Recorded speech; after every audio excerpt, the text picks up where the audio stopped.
Continuamos hoy, amigo oyente, nuestro viaje por la Epístola a los Hebreos. Y ante nosotros tenemos otro gran capítulo en esta epístola, en este maravilloso libro que estamos estudiando. Nos encontramos en una sección muy práctica de la Biblia. Comenzamos observando allá en el capítulo 11 que Cristo nos trae mejores beneficios en las obligaciones del día de hoy. Hemos visto que eso viene a través de la fe. Fe es una realidad, no es algo que uno sueña. El capítulo 11 ha sido llamado el capítulo de la fe de la Biblia, y eso es cierto. Nosotros llamaríamos al capítulo 12 el capítulo de la esperanza de la Biblia. Ahora, si eso también es cierto, entonces llamaríamos al capítulo 13, el último capítulo de esta epístola a los Hebreos, el capítulo del amor de la Biblia. Nos encontramos ahora en el capítulo 12, y este es el capítulo de la esperanza. Y lo dividimos de la siguiente manera. Y vamos a pasar por estos detalles rápidamente, pero es algo que también nos va a ayudar a comprender mejor. En primer lugar, tenemos la carrera cristiana, en los primeros 2 versículos. Luego tenemos los creyentes, que ahora se encuentran en contienda y conflicto. Eso lo vemos en los versículos 3 al 14.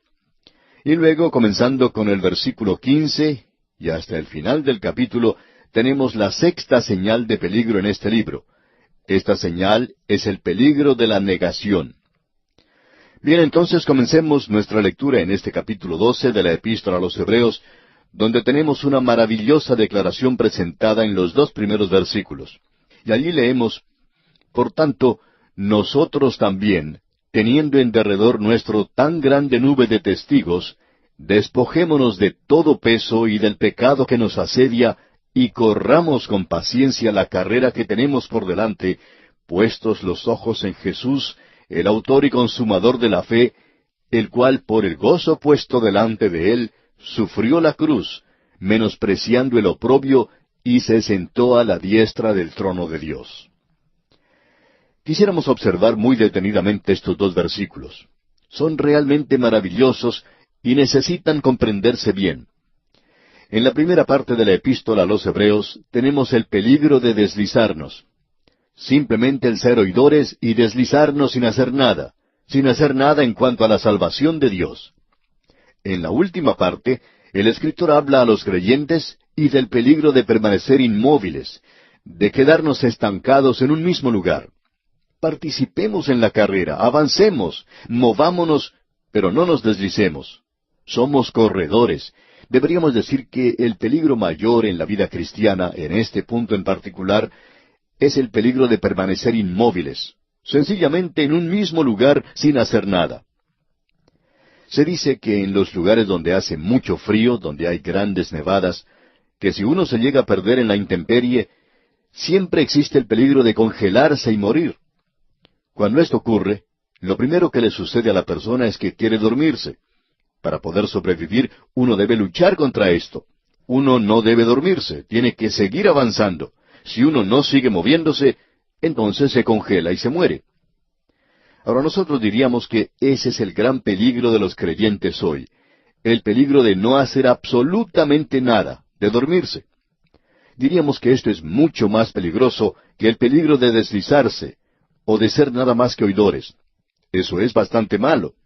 Pero lo que tenemos aquí es algo verdaderamente trágico, el de permanecer siempre en el mismo lugar donde uno está. Quizá ya hemos contado la historia de un vaquero que había ido a una reunión hace mucho tiempo. Allí estaba una anciana vestida muy a la moda de aquel día, y ella se levantó para dar su testimonio y dijo: El Señor llenó mi copa hace 20 años. Nada ha entrado allí, ni tampoco nada ha salido. Y este vaquero que se encontraba en la parte de atrás de aquel lugar dijo: Esa copa tiene que estar llena de renacuajos ahora. Y creemos que esa es la condición de muchos creyentes en el presente, amigo oyente.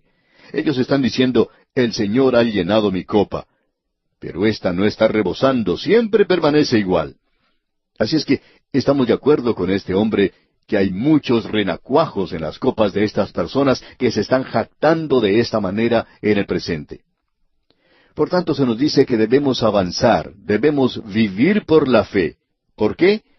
Bueno, en primer lugar debemos decir que por tanto, es otra de esas pequeñas frases o palabras que unen este capítulo con lo que ha sido dicho anteriormente, y eso es lo que sucede aquí. Dice, por tanto, nosotros también, teniendo en derredor nuestro tan grande nube de testigos. Por mucho tiempo pensábamos que esos testigos de que se habla aquí eran los santos que se mencionan en el Antiguo Testamento, y muchos de ellos son mencionados en el capítulo 11 de esta epístola. Es como si estuvieran sentados en las tribunas observándonos a nosotros correr en esta carrera de la vida. Bueno, hablando francamente, pensaríamos que no hay ninguna otra cosa que pueda ser más aburrida para ellos que observarnos a nosotros correr esta carrera cristiana aquí. Esto debido a la forma en que corremos algunos de nosotros. Pero en realidad no quiere decir eso. Y aunque esto no se aplica realmente a lo que enseña este capítulo, quisiéramos mencionar una historia que es algo sentimental y que creemos enseña algo. Escuche usted.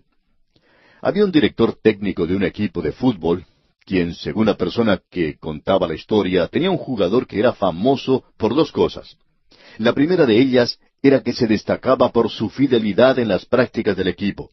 Él era el primero en salir al campo y el último en partir, pero nunca llegó a formar parte del equipo principal. Él no era lo suficientemente bueno como para ocupar ese puesto. La segunda cosa por la cual él era famoso era que su padre siempre le visitaba, y la gente los podía observar al padre y al hijo caminando, con los brazos entrelazados el uno con el otro, caminando y conversando muy atentamente. Por supuesto, todos notaban eso. Pensaban que era algo maravilloso.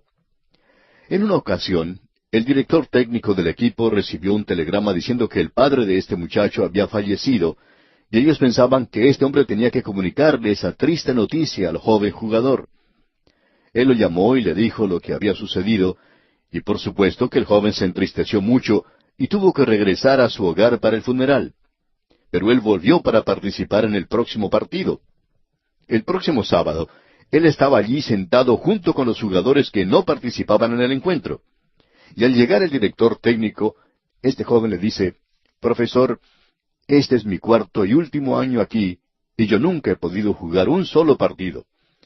Quisiera saber si usted me pudiera colocar en el equipo solo por unos pocos minutos y dejarme jugar». El director técnico hizo lo que el joven le pidió, y, más que nada porque recién había fallecido su padre, dejó que este muchacho jugara y resultó ser una verdadera estrella del equipo. Nunca había visto él a nadie jugar de la manera brillante como había jugado este muchacho. Así es que no solo dejó que jugara unos minutos, sino que permitió que jugara todo el encuentro. Cuando finalizó el juego, llamó al muchacho a un costado y le dijo, «Oye, yo nunca he visto a nadie jugar de la manera en que has jugado tú hoy. Hasta ahora eras uno de los peores jugadores que teníamos en el equipo. Quisiera que me explicaras esto». Y el muchacho le contestó, «Bueno, profesor, mi padre era ciego, y esta es la primera oportunidad que él tiene de verme jugar fútbol». Bueno, amigo oyente, si este versículo en las Escrituras que hemos leído aquí en el capítulo 12 de la Epístola a los Hebreos indica que aquellos que han partido antes de nosotros nos están observando, entonces podría ser cierto. Pero desafortunadamente esa interpretación no tiene base alguna. Estos testigos no están en realidad sentados allí como en una tribuna. Ellos son los que ya han corrido la carrera aquí en la tierra. Ellos son los que han corrido la carrera, y usted y yo somos los que estamos observando desde las tribunas, de la misma manera en que lo hicimos en el capítulo 11. Les observamos a ellos correr la carrera de la vida. Y ellos la corrieron y la corrieron por fe. Aquellos que podrían ser llamados un éxito completo por el mundo, lo hicieron por fe, amigo oyente. Y aquellos que sufrieron mucho y que el mundo llamaría una derrota miserable, aquellos que sufrieron y fueron muertos por la espada, aquellos que sufrieron y soportaron esto, lo hicieron también por la fe, y son tan héroes como los anteriores. Y ellos nos testificaron a nosotros. Nosotros los estamos observando a ellos, y los hemos podido ver al marchar ellos a través del capítulo 11. Estamos seguros que usted podría recorrer las páginas del Antiguo Testamento y encontrar muchos más, porque el escritor dijo que le faltaba el tiempo para mencionarlos a todos. Había muchos allí. Ellos nos testificaron y nos animan a nosotros a correr por fe, a vivir por la fe. La vida del creyente aquí es comparada a una carrera griega. El Señor Jesucristo es el camino hacia Dios, y a lo largo del camino, el creyente es un soldado que se debe mantener firme. Como creyente, él debe andar, pero como atleta, él tiene que correr la carrera, y un día nosotros vamos a volar, amigo oyente, y eso ocurrirá en el rapto de la iglesia. Nosotros vamos a viajar a través del espacio hacia la Nueva Jerusalén. Ahora aquí se nos dice, nosotros también, teniendo en derredor nuestro tan grande nube de testigos, despojémonos de todo peso. Aquí no tenemos una señal de peligro, sino que tenemos un desafío. Despojémonos de todo peso y del pecado que nos asedia, y corramos con paciencia la carrera que tenemos por delante. Lo que se nos está diciendo es que nosotros debemos salir de la tribuna, que descendamos a la pista atlética de la vida y que hagamos aquello que Dios nos ha llamado a hacer, y a lo que Él nos ha llamado a vivir, donde nosotros vivimos y actuamos y tenemos nuestro ser. Vayamos a la carrera y corramos la carrera cristiana. Este es el pensamiento que tenemos aquí. Hay muchos creyentes que siempre se mantienen en el mismo lugar. Aquí tenemos el pensamiento de que debemos correr con paciencia. Se nos dice aquí, corramos con paciencia la carrera que tenemos por delante. Pero nosotros debemos hacer dos cosas. Una de ellas es que debemos despojarnos de todo peso y del pecado que nos asedia. Dios nos ha salvado del pecado. Él nos ha llevado a los cielos, en realidad, al lugar santísimo. Y asimismo nos hizo sentar en los lugares celestiales con Cristo Jesús. Él nos ha dado el Espíritu Santo. Luego, usted y yo tropezamos y caemos y andamos de un lugar para otro como una persona perdida en la oscuridad. Ahora, ¿qué es lo que anda mal hoy con la vida cristiana en la forma en que está siendo vivida en el presente? Bueno, volvemos a regresar a lo que siempre decimos, porque pensamos que esa es en realidad la respuesta. El problema es que los creyentes no van a Dios. Muchas veces ellos son salvos, comienzan a dar su testimonio, y eso es todo lo que llegan a tener. Nunca comienzan a estudiar la palabra de Dios. Eso es lo importante. Es como esa pequeña niña que una noche se cayó de su cama, y su madre corrió a recogerla porque la muchachita comenzó a llorar mucho. Y la mamá le pregunta, «Hijita, ¿cómo es que te caíste de la cama?» Y la niña llorosa le contesta, «Creo que me quedé muy cerca del lugar donde entré». Amigo oyente, ese es el problema de los creyentes hoy. Tropezamos y caemos y fracasamos hoy. Y todo eso es porque nosotros permanecimos demasiado cerca al lugar donde entramos. Debemos continuar hacia adelante, amigo oyente. Esta es una carrera. Ahora aquí se nos dice, despojémonos de todo peso y del pecado que nos asedia. La vida cristiana, repetimos, es una carrera donde todos van a ganar. Esta es la única carrera donde todos ganan. El apóstol Pablo lo expresó de la siguiente manera. ¿No sabéis que los que corren en el estadio, todos a la verdad corren? Todos corren para obtener el premio. Luego Pablo también dice, yo de esta manera corro, no como a la aventura. Y luego él reprendió a algunos de sus seguidores diciendo, vosotros conocíais bien. ¿Quién os estorbó para no obedecer a la verdad?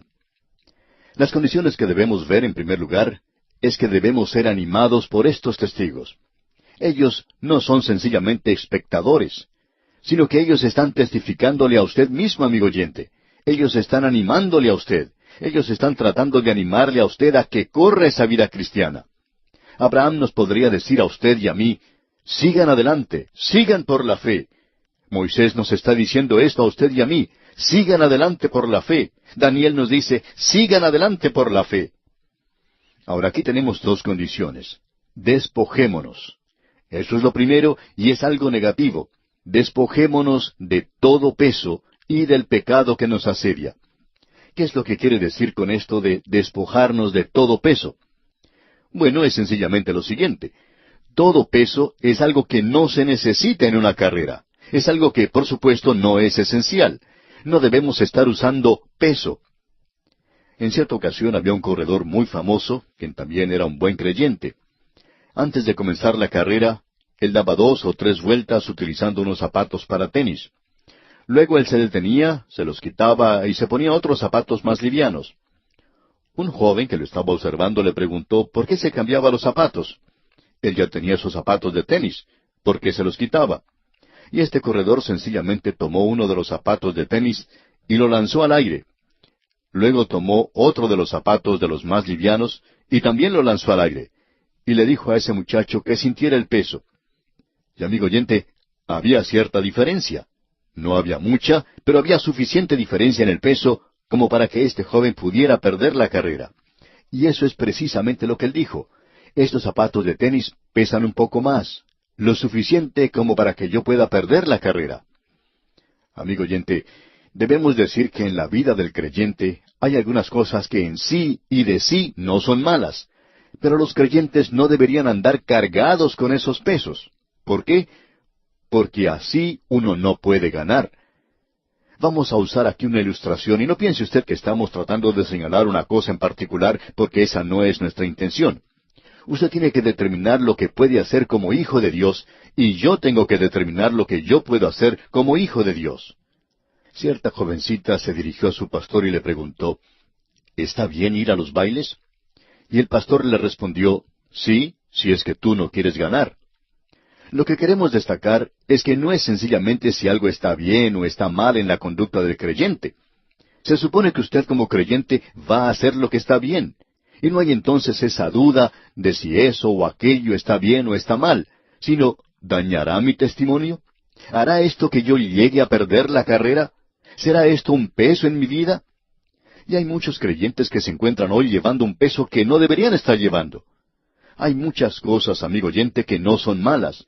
No queremos ponernos a discutir aquí de si el baile es malo o es bueno, no vamos a entrar en eso.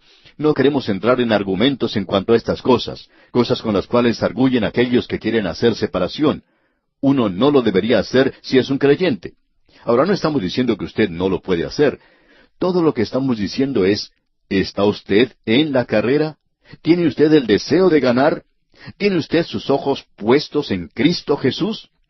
Eso es realmente importante, amigo oyente. Ahora, ¿cuál es el pecado? Enfaticemos esto. Aquí dice, despojémonos del peso y del pecado. Aquí no está hablando de su pecado. Él está hablando del pecado. Bueno, debemos regresar al capítulo anterior porque esas primeras palabras, por tanto, con que comienza este capítulo 12, nos llevan de vuelta al capítulo anterior.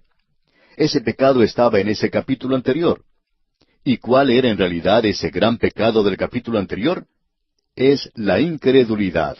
La incredulidad es el pecado y no hay ninguna otra cosa que pueda estorbarle a usted tanto como la incredulidad.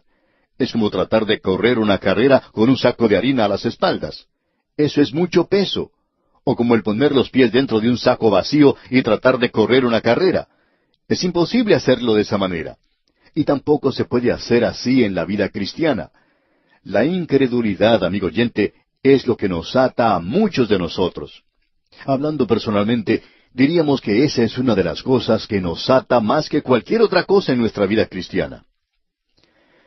Bien, amigo oyente, vamos a continuar con este mismo asunto, Dios mediante, en nuestro próximo programa, y avanzaremos un poco más en este maravilloso capítulo 12 de la Epístola a los Hebreos. Como siempre lo hacemos, les sugerimos leer todo este capítulo 12 para estar mejor informado de lo que estudiaremos en nuestro próximo estudio.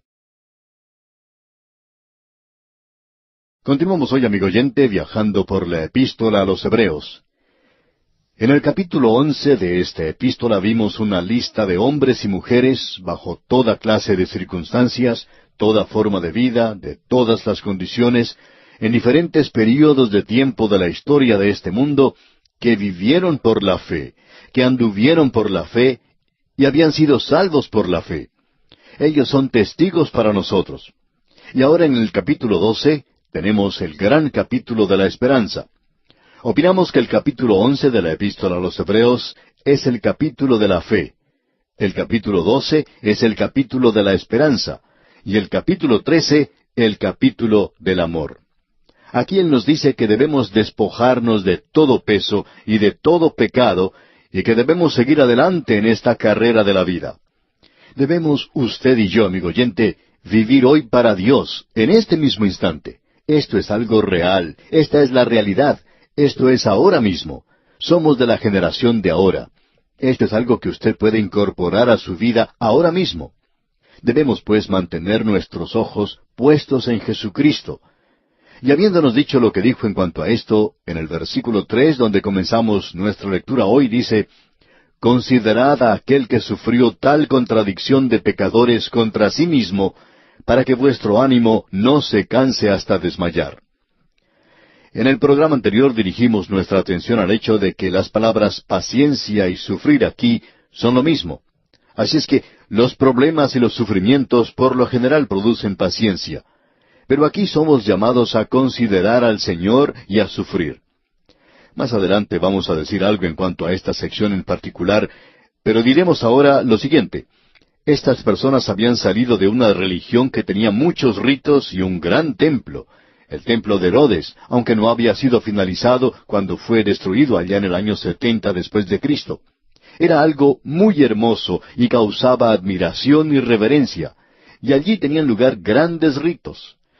Al principio habían sido ritos dados por Dios, pero para esta época ya había sido corrompido y prostituido en gran manera. Y si a uno le gusta la religión, entonces esta gente la tenía.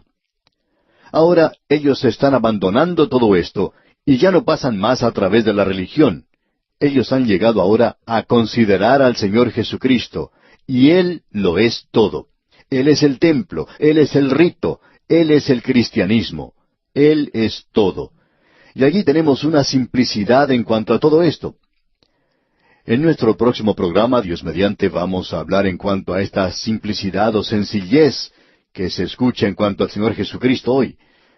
Hablaremos también en cuanto a las creencias que existen en el presente, pero lo importante de notar aquí es que había esta sencillez en Cristo, y ellos deben ahora considerarle a Él.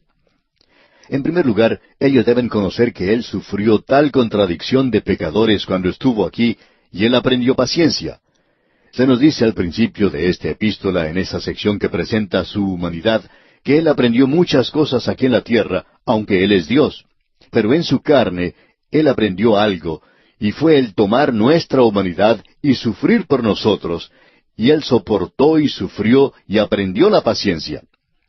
Y luego dice en el versículo 3 de este capítulo 12 de la epístola a los Hebreos, «Considerad a aquel que sufrió tal contradicción de pecadores contra sí mismo, para que vuestro ánimo no se canse hasta desmayar». Permítanos ahora decir algo de manera honesta y con cuidado, y es lo siguiente, que a no ser que usted permanezca cerca de la palabra de Dios, lo que le ayudará a estar cerca de la persona de Cristo, donde el Espíritu Santo puede tomar las cosas de Cristo y hacerlas reales para usted, usted se va a cansar en la vida cristiana y usted va a desmayar. Esa es la razón por la cual hay tantos creyentes hoy que se sienten desanimados. Amigo oyente, acérquese usted a la palabra de Dios y acérquese más al Señor Jesucristo, y usted va a ser animado. Usted no se cansará en cuanto a esta vida que tiene que vivir aquí. Estamos viviendo en los mejores días que haya existido. Y en el versículo 4 leemos, «Porque aún no habéis resistido hasta la sangre, combatiendo contra el pecado». Esto sencillamente quiere decir que en esa época el templo aún no había sido destruido. Es decir, en el momento de escribir esta epístola, aún no había sido destruido el templo, y la persecución vendría de parte de los gentiles, del Imperio Romano, y esto aún no había tenido lugar contra los creyentes. Por eso es que Él les dice, «Porque aún no habéis resistido hasta la sangre». Y el templo, como dijimos, no había sido destruido hasta el momento de escribirse esta carta. Lo que Él les está diciendo ahora es que, aun cuando ellos están teniendo sus problemas y dificultades, la única cosa que pueden encontrar para la debilidad y el abatimiento y el tropezar y el fracaso y su desilusión es considerarle a Él, considerar a Cristo. Pon tus ojos en Cristo, tan lleno de gracia y amor, y lo terrenal sin valor será a la luz del glorioso Señor. Ahora en el versículo 5 continúa diciendo, «Y habéis ya olvidado la exhortación que como a hijos se os dirige, diciendo, Hijo mío, no menosprecies la disciplina del Señor, ni desmayes cuando eres reprendido por Él». Hay varias cosas que debemos observar aquí, Y en primer lugar debemos decir que está citando a Proverbios capítulo 3 versículos 11 y 12, donde dice, «No menosprecies, hijo mío, el castigo de Jehová, ni te fatigues de su corrección, porque Jehová al que ama castiga, como el padre al hijo a quien quiere». Aquí en esta epístola a los Hebreos él está diciendo, «Considerad a aquel que sufrió tal contradicción de pecadores contra sí mismo». Al decir esto, él está diciendo, «Ustedes se olvidaron». Muchos de ellos se habían olvidado. Ahora lo único que ellos tenían al alcance de la mano era Cristo. No era un templo, no era un rito, ni tampoco una religión. Ellos eran casi despreciados en esta época, y Él está diciéndoles aquí, no se olviden de esa exhortación de parte de Dios. Él está hablando a sus hijos. A propósito, aquí se utiliza esta palabra hijos. Y en los versículos 5 al 8, la palabra hijos o hijo se menciona 6 veces. Aquí quiere decir un hijo ya crecido. Hay gran cantidad de santos hoy que piensan que ellos no necesitan ser disciplinados. Esto aquí es para santos ya maduros, personas que han estado en esto por mucho tiempo. Hay algunos que cuando ya son entrados en años, piensan que ya no necesitan ser disciplinados. Uno puede haber recorrido mucho camino y sin embargo, el Señor lo toma a uno, permite que se enferme y tiene que guardar cama, y de ese modo le hace saber a uno que necesita ser disciplinado. Ahora notemos lo que dice aquí. Hijo mío, no menosprecies la disciplina del Señor, ni desmayes cuando eres reprendido por Él. Este es un versículo realmente maravilloso. Es un gran versículo. Necesitamos notar esta palabra que se destaca aquí. Esa palabra es disciplina. Esto no es un castigo como algunos pueden interpretar hoy. Esta palabra indica el entrenamiento, la preparación de uno, la disciplina. Amigo oyente, el Señor disciplina a sus hijos. Él está haciendo esto para que quede muy claro aquí que Él disciplina a los suyos. Veamos lo que dice esta sección y luego la analizaremos. Leamos los versículos 6 hasta el 8 de este capítulo 12 de la Epístola a los Hebreos, que dice, «Porque el Señor al que ama disciplina y azota a todo el que recibe por hijo. Si soportáis la disciplina, Dios os trata como a hijos, porque ¿qué hijo es aquel a quien el Padre no disciplina? Pero si se os deja sin disciplina, de la cual todos han sido participantes, entonces sois bastardos y no hijos». Estas son palabras bastante duras, pero hay algunos miembros en la iglesia que deberían prestar atención a este pasaje de las Escrituras. Es algo muy importante, por cierto. En primer lugar, quisiéramos decir lo siguiente. A veces hay personas que presentan una pregunta muy pertinente de ¿por qué sufren los justos? El autor de estos estudios bíblicos, el Dr. J. Vernon McGee, contaba que él entró en este tema en una ocasión cuando él tuvo que guardar cama y todo lo que él podía hacer era permanecer allí de espaldas. A veces se le permitía pararse un poco. Es por eso que él quiso entrar en esto y analizarlo a profundidad. Y él compartió esto porque habla de una experiencia personal. Los hijos de Dios sufren. Podemos presentar esto como un axioma de las Escrituras. La Biblia no discute en cuanto a esto. La Biblia sencillamente dice que eso es cierto. ¿Por qué? ¿Por qué pues sufren los justos? Porque ellos sí sufren. Muchas son las aflicciones del justo, pero de todas ellas le librará Jehová. Usted recuerda lo que leímos en el libro de Job. Se nos dice en el capítulo 5, versículo 7 de Job, «Pero como las chispas se levantan para volar por el aire, así el hombre nace para la aflicción». El Señor Jesucristo mismo dijo en el Evangelio según San Juan, capítulo 16, versículo 33, «Estas cosas os he hablado para que en mí tengáis paz. En el mundo tendréis aflicción, pero confiad, yo he vencido al mundo». Y el apóstol Pablo también dijo que si un hombre vive una vida en Cristo Jesús, él va a sufrir persecución.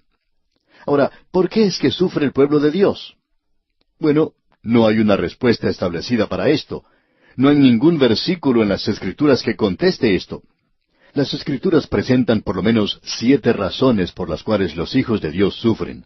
Y vamos a mencionarlas y esperamos poder considerarlas todas hoy porque creemos que son importantes. En primer lugar, permítanos decir que nosotros como hijos de Dios hoy, y como hijos maduros, sufrimos. Y muchos de nosotros sufrimos por nuestra propia insensatez, francamente, y por nuestro propio pecado. En la primera epístola del apóstol Pedro, capítulo 2, versículo 20, leemos, Pues, ¿qué gloria es si pecando sois abofeteados y lo soportáis? Esto nos indica que uno no ha alcanzado el blanco, uno no ha podido lograr el objetivo. Y lo soportáis, dice. Él está diciendo que eso no tiene ningún valor, porque muchas veces usted y yo sufrimos porque nos hemos comportado de manera insensata. Muchas personas se lanzan a la aventura comercial, al mundo de los negocios, sin saber lo que están haciendo, y luego salen perdiendo mucho dinero. Y no solo la persona que invierte el dinero sale perdiendo, sino que toda su familia sufre también. Él sufre y ellos sufren porque esta persona todo lo que hizo fue obrar insensatamente. A veces nos comportamos así en otras áreas de nuestra vida también. Un hombre confesaba que él había obrado insensatamente. Él dijo que él y su señora no se estaban llevando muy bien y que en su oficina trabajaba una mujer bastante atractiva que le mostraba bastante simpatía y que ella estaba trabajando una tarde y a él también le tocó trabajar. Y este hombre de pronto llamó a su esposa y le dijo que tenía que trabajar hasta tarde. Pero lo que él estaba pensando era que sería bueno salir a cenar con esta otra mujer. Él decía que no hicieron ninguna otra cosa sino ir a un restaurante a comer. El problema es que allí lo vio otra persona que a su vez llamó a la esposa de este hombre. Ahora, aunque él no hizo nada malo, solamente llevó a esta otra mujer al restaurante, eso le causó serios problemas. Él había actuado insensatamente. Y hay muchos que tienen que sufrir a causa de sus insensateces. Ahora, la segunda razón es que sufrimos por tomar una posición a favor de la verdad y la justicia. Amigo oyente, si usted se mantiene firme por la verdadera justicia, usted va a sufrir. ¿Cuántas personas pueden testificar en cuanto a esto hoy? Eso lo podemos ver allá en la primera epístola del apóstol Pedro, capítulo 3, versículo 14, donde dice, Mas también si alguna cosa padecéis por causa de la justicia, bienaventurados sois. Por tanto, no os amedrentéis por temor de ellos, ni os conturbéis. Así es que esta es otra de las razones por la cual los santos sufren hoy. Ellos han tomado una posición justa, lo hacen de forma deliberada, lo hacen por Dios. Ahora, en eso también es posible cometer alguna insensatez. Por ejemplo, cierto hombre contaba que donde él trabajaba, todo el mundo era su enemigo porque él se había mantenido firme por Dios. Bueno, sucede que otro de los dirigentes de ese lugar donde este hombre trabajaba contó algo en cuanto a él. Y sucede que ese hombre estaba tratando de enseñar y argumentar con toda la gente allí, mientras los demás estaban trabajando. Él comenzaba a hablarle a otra persona cuando esa persona estaba ocupada. Ese no es el lugar para testificar, amigo oyente. Lo único que uno logra hacer con eso es convertirse en un fastidio para los demás y hacer realmente enemigos. Él no estaba sufriendo en realidad por haber tomado una posición por la verdadera justicia. Era una persona que estaba obrando en forma insensata. Eso era todo. Amigo oyente, usted puede tomar una posición hoy por lo que es justo y verdadero y sin hacer algo insensato, y usted va a sufrir por eso. Ahora, la tercera razón es que uno puede sufrir por algún pecado en la vida. El apóstol Pablo nos dice que si nosotros nos juzgamos a nosotros mismos, entonces no seremos juzgados. Pero si usted no trata de arreglar ese pecado en su vida, y si usted es un hijo de Dios, entonces Dios le juzgará. Él tratará de arreglar las cosas. La cuarta razón que tenemos es que uno puede sufrir por pecados pasados en la vida. El apóstol Pablo, una vez más, escribiendo a los Gálatas, dice en el capítulo 6, versículos 7 y 8, No os engañéis, Dios no puede ser burlado, pues todo lo que el hombre sembrare, eso también segará. Porque el que siembra para su carne, de la carne segará corrupción, mas el que siembra para el Espíritu, del Espíritu segará vida eterna. Él está hablando aquí a los creyentes. La mejor ilustración que tenemos en cuanto a esto, creemos, es la de un señor que, después de haber tenido una reunión con sus amigos, fueron a un lugar para tomar unos refrescos. Este hombre pidió sencillamente un vaso de soda. Los demás comenzaron a burlarse de él, y él entonces les dijo lo siguiente, que él había sido un borracho y se había convertido, y dijo, Cuando el Señor me dio un nuevo corazón, Él no me dio un estómago nuevo. Y él estaba sufriendo a causa de ese pecado que había cometido antes. Así es que tenemos allí otra razón. Existe una quinta razón, y esta es una razón muy elevada, y la podemos encontrar en el libro de Job. Job estaba sufriendo porque estaba demostrando a Satanás y al mundo de los demonios y a los ángeles de los cielos que él no era una persona asalariada, que no todos los hombres tienen un precio, y que él amaba a Dios por sí mismo solamente. Esperamos nunca tener que estar en ese lugar. Luego tenemos la sexta razón. Ya la hemos mencionado anteriormente. La vimos en el capítulo 11 de esta epístola a los Hebreos que estamos estudiando. Algunos demostraron su fe y ganaron grandes batallas. Algunos fueron librados de la espada, pero también dice que algunos fueron muertos. Uno puede pensar en los hugonotes franceses, por ejemplo. Ellos salieron a la batalla sabiendo muy bien que iban a sufrir la muerte, pero fueron a la batalla cantando, «Si Dios es por nosotros, ¿quién contra nosotros?». Ellos sufrieron por su fe. Luego llegamos a la séptima y última razón, y eso es lo que tenemos aquí en el versículo 6 de este capítulo 12 de la Epístola a los Hebreos, y que dice, «Porque el Señor al que ama disciplina, y azota a todo el que recibe por hijo». Esto es algo diferente. Aquí se habla de la enseñanza que recibe el hijo, de la disciplina. Eso no es un castigo. Un juez castiga. Un padre disciplina y lo hace en amor. El castigo es para mantener la ley. Dios usa la disciplina para demostrar cuánto nos ama. Él lo dice muy claramente. Usted no es un hijo legítimo si usted no es disciplinado por Dios. Hay muchas personas que dicen, pero ¿por qué permite Dios que eso me suceda a mí? Debe ser que yo no soy un creyente. Amigo oyente, la verdad es que esa es una prueba de que usted es un hijo de Dios cuando usted sufre.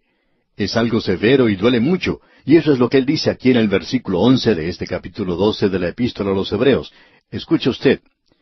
Es verdad que ninguna disciplina al presente parece ser causa de gozo, sino de tristeza, pero después da fruto apacible de justicia a los que en ella han sido ejercitados.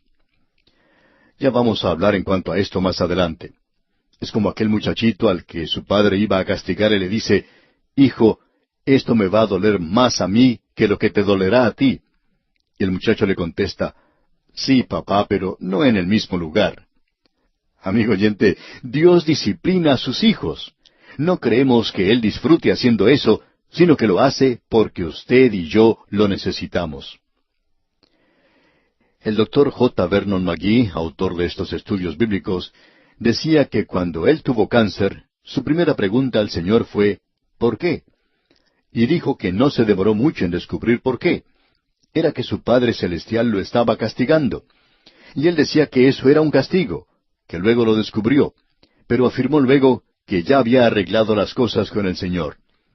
El doctor McGee afirmaba que él era una persona muy empecinada, muy cabeza dura. Sin embargo, decía, ya arreglé las cosas con el Señor.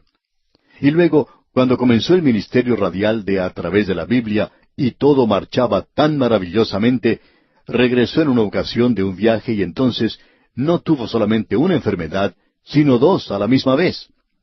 En aquella ocasión el médico le dijo que debía permanecer en su casa y que no debía abandonar ese lugar. Y él tuvo que permanecer allí por 3 semanas. Y él afirmaba que allí aprendió algo. Pero no me juzgaba Dios esta vez, decía, porque yo cuidé que mis cuentas estuvieran al día con Dios. Y siempre arreglaba él las cuentas al final de cada día. Pero todavía permanecía bastante empecinado como lo era antes. Así es que tenía que ir a él y confesarle mi pecado, decía. Y creí que estaba en la voluntad de Dios. Así es que en esa oportunidad, continuaba el doctor McGee, fui al Señor y le dije, Señor, ¿por qué permites que esto me suceda a mí? Yo quiero continuar con este programa, pero aquí estoy en la cama. Y él decía que el Señor le contestó, Tú eres mi hijo, y yo soy tu padre, y hay muchas cosas que todavía tú no conoces, muchas lecciones que aún no has aprendido. Quizá pienses que este ministerio tuyo es algo completamente esencial y que yo no puedo obrar sin ti. Pero después de todo, ¿cómo fue que yo pude hacer las cosas antes de que tú llegaras a este mundo? Y en vista de esto, el doctor McGee tuvo que cancelar muchas conferencias, aunque hubiera querido asistir a ellas. Pero el Señor le dijo que no, que él no iría a esos lugares, que debía permanecer en cama y tendría que aprender algo. El Señor le dijo, yo soy tu padre, y tú tienes que aprender a soportarme. Tú no sabes cómo descansar, tú no sabes cómo esperar en Cristo. Y decía él que pasó todo ese tiempo en cama mirando hacia arriba. Se demoró bastante tiempo en aceptar lo que Dios dispuso para él, pero que al fin se fue a la cama y le dijo al Señor, muy bien, Señor, tú quieres que yo permanezca aquí, aquí me quedaré. Y quiero aprender la lección que tú tienes para mí. Hasta aquí, pues, el testimonio del Dr. Magee. Amigo oyente, tenemos un Padre maravilloso, un Padre celestial. Y vamos a hablar más de esto, Dios mediante, en nuestro próximo programa. Continuamos hoy, amigo oyente, avanzando por esta epístola a los Hebreos, y en nuestro programa anterior dejamos nuestro estudio del capítulo 12 de esta epístola en el versículo 9. Nos encontrábamos en esa sección donde él está animando al Hijo de Dios a continuar y a sufrir por la sencilla razón de que Dios no envía problemas para nosotros como evidencia de que Él no está complacido con nosotros. Puede ser que una de las principales razones por la cual Dios nos envía los problemas es para disciplinarnos. Como ya hemos observado, esta palabra significa la enseñanza o el entrenamiento que se da a un niño. Ahora notemos que la palabra utilizada para hijos no es teknon, que significa niños pequeños, sino que es la palabra huios, que significa un hijo maduro ya. Y todos nosotros necesitamos la disciplina del Señor. Ahora mencionamos en nuestro programa anterior 7 razones por las cuales Dios nos permite sufrir, y creemos que si usted es una persona inteligente, un creyente inteligente, cuando usted tiene algún problema y no está seguro por qué lo tiene, puede dirigirse al Señor y hablar con Él en cuanto a eso. Estamos seguros que Él le informará por qué está usted teniendo esos problemas. Puede ser que la razón no sea que Él le esté juzgando a usted. Dios nos juzga. Él hace eso y eso es castigo. Pero Él también es un Padre amoroso. Y Él disciplina a sus hijos. Hablamos de forma muy clara en nuestro programa anterior, indicando que si Él no le disciplina a usted, entonces usted es un hijo ilegítimo. En cierta ocasión, un grupo de muchachos hicieron algunas travesuras en el colegio. El padre de uno de ellos se dirigió al colegio para arreglar el asunto con su hijo. Cuando este padre llegó a la escuela, había allí cientos de muchachos. ¿Y sabe usted a quién estaba buscando él? Él estaba buscando a su propio hijo, a quien él amaba.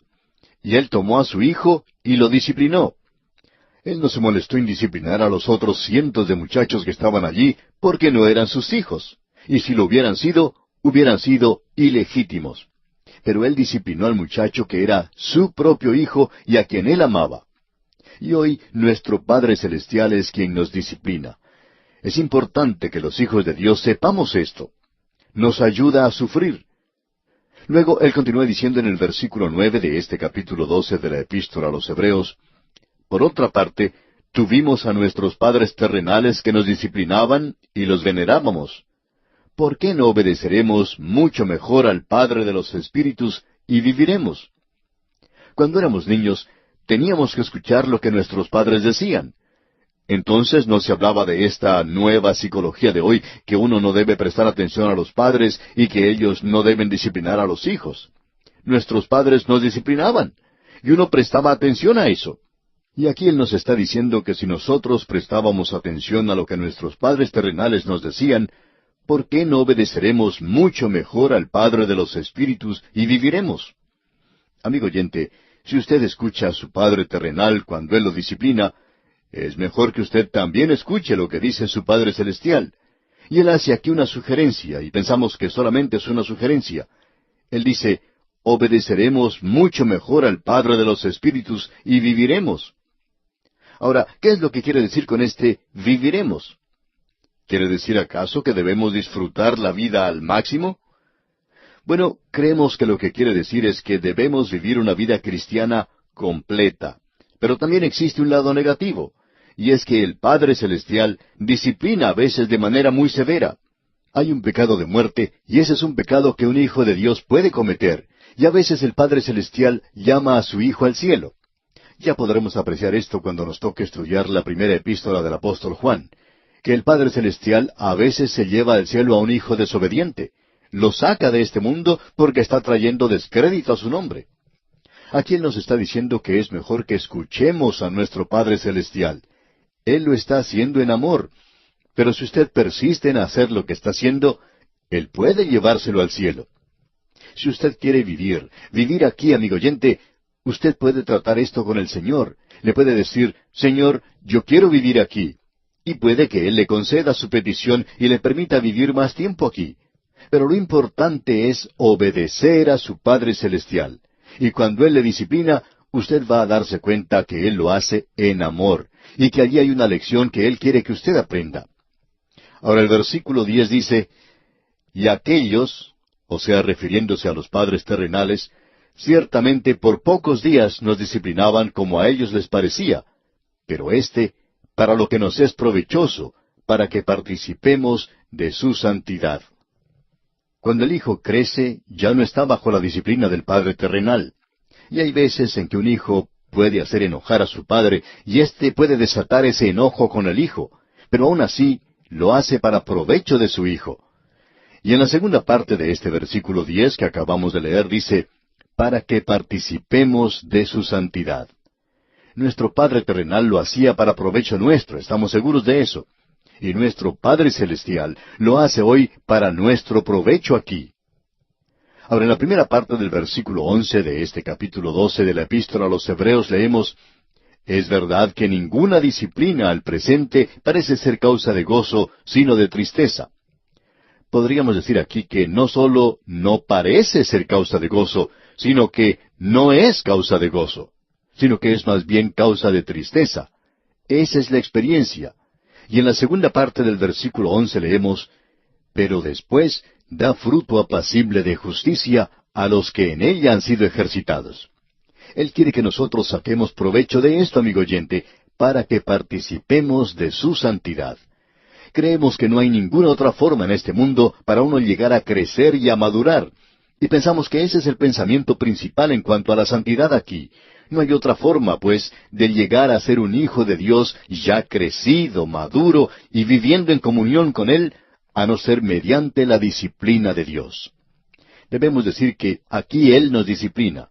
Cuando somos disciplinados no es algo que nos cause gozo, pero se nos dice, pero después da fruto apacible de justicia a los que en ella han sido ejercitados.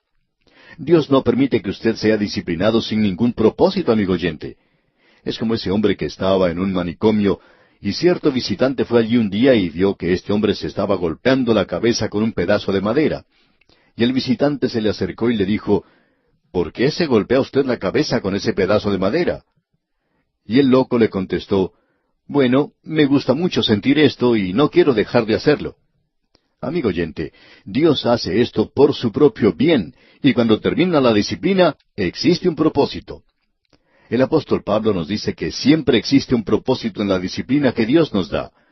Y queremos dedicar algo de tiempo a esto, y pensamos que nos encontramos en un punto que es de suma importancia. ¿Cómo reacciona usted cuando Dios lo disciplina? Bueno, aquí tenemos 4 cosas que son mencionadas en este pasaje de las Escrituras.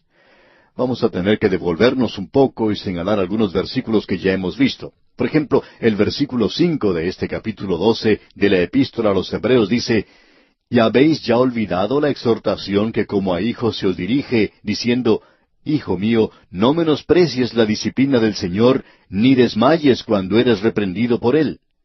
Aquí él menciona que, en primer lugar, uno puede menospreciar esto. Esa puede ser su reacción, es decir, que uno lo trata ligeramente, que usted no recibe ningún mensaje de esa disciplina.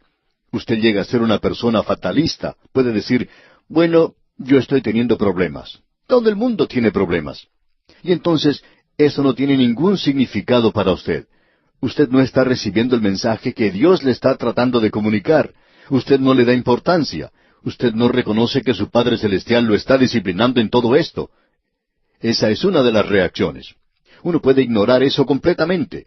Y hay muchas personas que hacen eso, en efecto.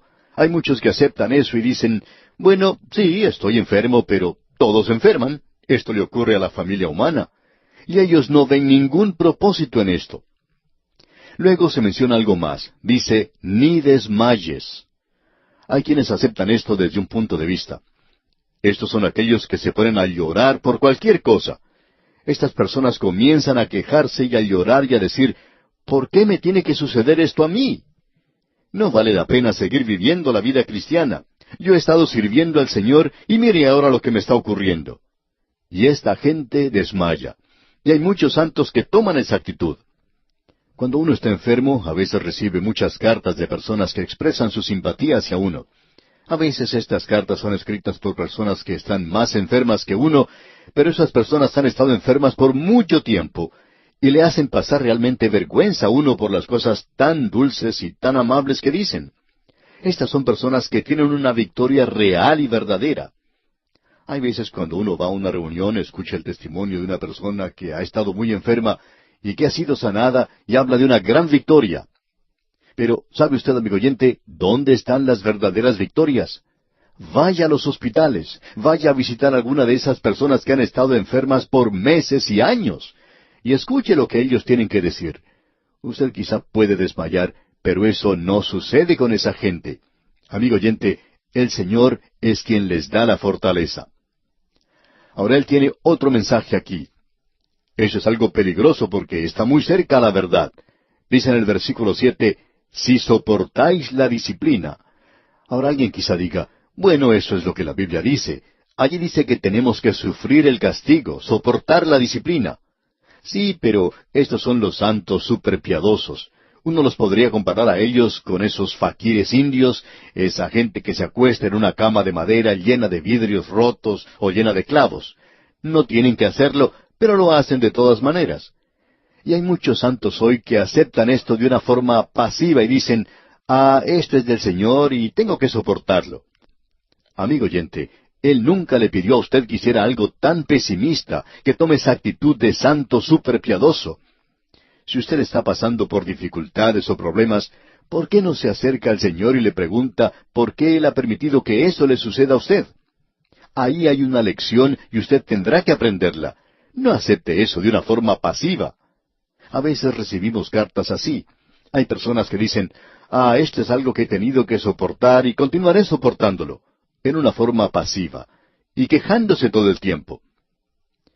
Luego tenemos el cuarto ejemplo que es mencionado en el versículo 11. Dice, pero después da fruto apacible de justicia a los que en ella han sido ejercitados. Hay personas que hacen ejercicios para perder un poco de peso, para mantenerse en buena condición física. Aquí se nos habla de otra clase de ejercicio. ¿Se ejercita usted, amigo oyente, cuando tiene problemas? ¿O cuando usted tiene que sufrir?